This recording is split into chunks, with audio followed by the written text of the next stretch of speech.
Alors, comme le disait le Père Édouard, nous sommes au 5e dimanche de Carême et c'est déjà le temps de la Passion qui commence. Nous allons entendre la préface de la Passion tout à l'heure dans la prière eucharistique.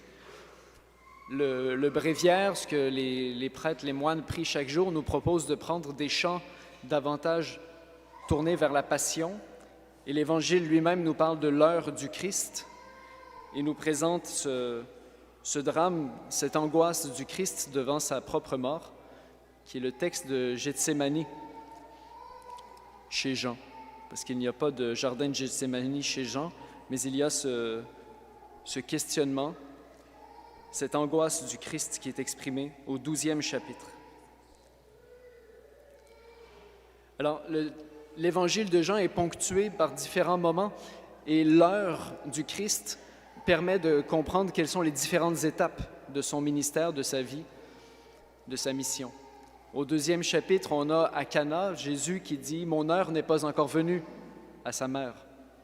C'est le début du livre des signes, des miracles. Et à la fin du 12e chapitre, on a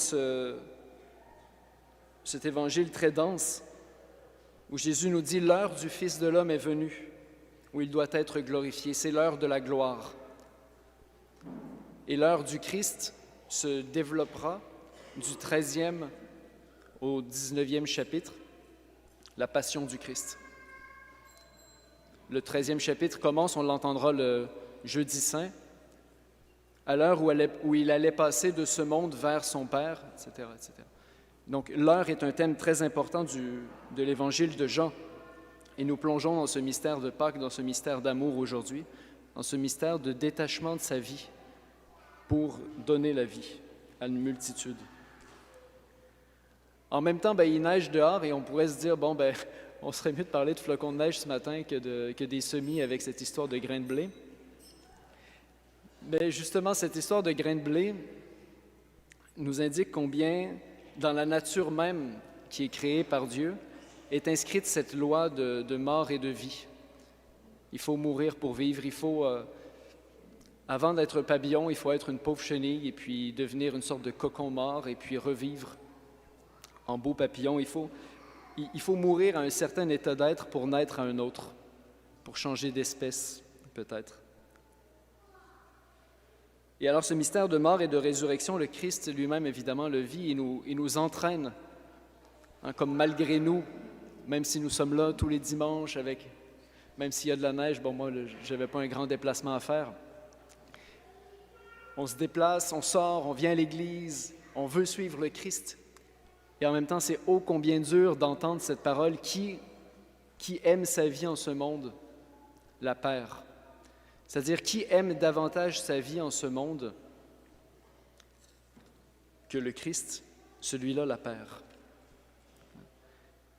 Le mystère de la vie, c'est le mystère du don de soi, qui est inscrit lui aussi jusque dans notre nature sexuée.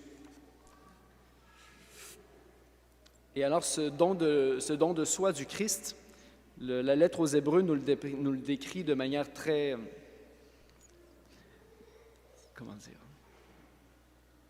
très souffrante. Je ne sais pas pour vous, mais quand on reprend ces quelques versets de la lettre aux Hébreux où la souffrance du cœur du Christ est exprimée, on entre vraiment dans le drame du Christ, dans le drame intérieur du Christ. Et saint Thomas commentera en disant « Les évangélistes ne nous présentent pas la passion de Jésus dans laquelle il serait en train de pleurer en portant sa croix, mais il nous faut l'imaginer. Il est permis, voire nécessaire, d'imaginer le Christ pleurant et offrant avec grands cris des suppliques à Dieu le Père. » Et c'est ce que nous décrit la lettre aux Hébreux. Avec un grand cri et dans les larmes, le Christ offrait des supplications à Dieu qui pouvait le sauver de la mort. Et saint Thomas commente, il dit, il ne pleurait pas sur lui-même, contrairement à nous. Il ne pleurait pas sur lui-même, mais il pleurait sur le genre humain. Bien qu'il soit le Fils, il apprit par ses souffrances l'obéissance et fut conduit à la perfection. Le Christ avait-il quelque chose à apprendre par la souffrance, lui qui connaissait toutes choses depuis toute éternité? Eh bien, il a appris par l'expérience la souffrance que vivent les hommes, il a communié à la souffrance que nous vivons. Et par cette communion, par cette souffrance, par cette extrémité de l'amour, le Christ a connu dans sa chair ce que c'est que l'obéissance à un projet d'amour qui était son propre projet, qui était un projet commun entre lui, le Père et l'Esprit, évidemment. Et quand on dit qu'il a été mené à la perfection, ce n'est pas qu'il lui manquait quelque chose, mais c'est qu'il a achevé en sa chair, il a accompli. Quand on dit des fois parfaire un projet, parfaire quelque chose, en sa chair, il a accompli, il a achevé, il a mené à terme la volonté de Dieu, qui était aussi sa propre volonté divine, de sauver le genre humain. Autrement dit, dans les textes de ce dimanche, nous plongeons dans le cœur du mystère pascal du Christ. Nous entrons dans la 5e semaine de Carême. Ceux qui n'ont pas encore commencé, c'est le temps, là, c'est la course finale, les 100 derniers mètres ou les 400 mètres. Et ce mystère pascal, c'est là que se scelle la nouvelle alliance qui est décrite par Jérémie au chapitre 31 que nous avons entendu en première lecture. Je vais sceller une nouvelle alliance avec eux. J'inscrirai ma loi dans leur cœur. Cette nouvelle alliance, eh bien, elle est scellée dans le sang du Christ. Et j'attire votre attention, nous avons eu une retraite paroissiale il y a quelques semaines sur le cœur de Jésus. Et en fait, l'heure sainte, la fameuse heure sainte, eh bien, elle a son lieu théologique chez Saint Jean dans ce texte-ci. En fait, comme je vous disais, tout l'évangile de Jean est scandé par le thème de l'heure du Christ, l'heure qui est plus qu'un moment. Évidemment, dans la dévotion, c'est une heure. On ne peut pas passer toute la nuit au pied de son lit à pleurer nos péchés ou à être en communion avec le Christ souffrant.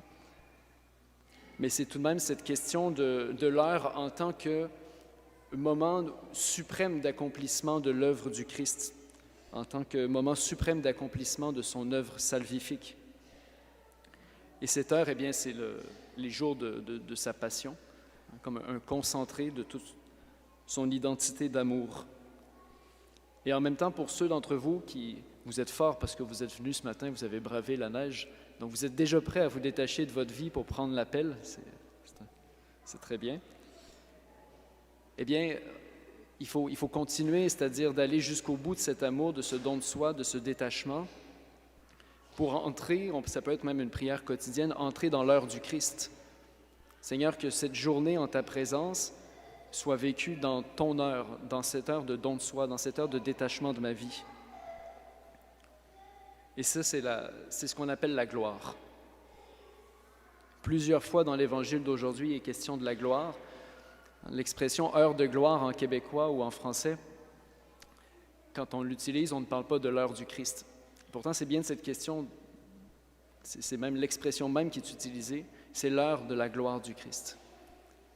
L'heure de son exaltation, l'heure du don de soi, qui est pleine à la fois d'angoisse, mais aussi de confiance en Dieu le Père. Et alors peut-être une remarque pour terminer sur la question du jugement du monde. À la fin de l'Évangile, maintenant a lieu le jugement de ce monde, maintenant le prince de ce monde va être jeté dehors. Alors Jésus a dit cette parole il y a 2000 ans, on pourrait dire, ouais, il n'est pas jeté dehors bien loin, le prince du monde. Hein? Encore il y a 2-3 jours, quelqu'un me parlait de différentes choses. Alors effectivement, on peut dire qu'il n'est pas jeté dehors très loin, mais il faut comprendre cette phrase-là en lien avec d'autres textes joanniques aussi, premièrement, sa première lettre, où il dit que notre victoire sur le monde, c'est la foi. Notre victoire sur le monde, c'est la foi. Et saint Augustin commente, ces paroles parlent de ce qui arrive maintenant. Le diable qui était à l'intérieur, dans leur cœur, est jeté dehors quand ils renoncent à lui en vertu de leur foi. Le malin est jeté dehors quand nous adhérons avec foi au Christ, crucifié, ressuscité. Et c'est à ce moment-là, ce maintenant-là, qu'a lieu le jugement sur le mauvais. Il a eu lieu de manière définitive avec la croix du Christ, mais il nous faut le vivre pour que cette actualisation s'opère en nous, actualisation de la victoire, de l'amour sur la mort, actualisation de la victoire de la foi sur le mauvais. Alors oui, Seigneur Dieu, aujourd'hui, tu nous plonges dans le mystère d'accomplissement de ton Fils, qui est pétri à la fois d'angoisse et de confiance, où paradoxalement se côtoient la souffrance, les pleurs et la gloire. Alors Seigneur, apprends-nous à entrer dans cette heure de gloire, non pas notre gloire, non pas la gloriole humaine, mais d'entrer dans ta gloire à toi, qui est toute faite d'amour, de don de soi, de service. Apprends-nous, Seigneur, à ne pas porter égard aux malveillances, aux coups reçus, mais à nous donner sans retour, à nous donner sans condition. Apprends-nous à vivre selon l'heure du cœur de ton Fils. Apprends-nous la gloire d'aimer. Amen.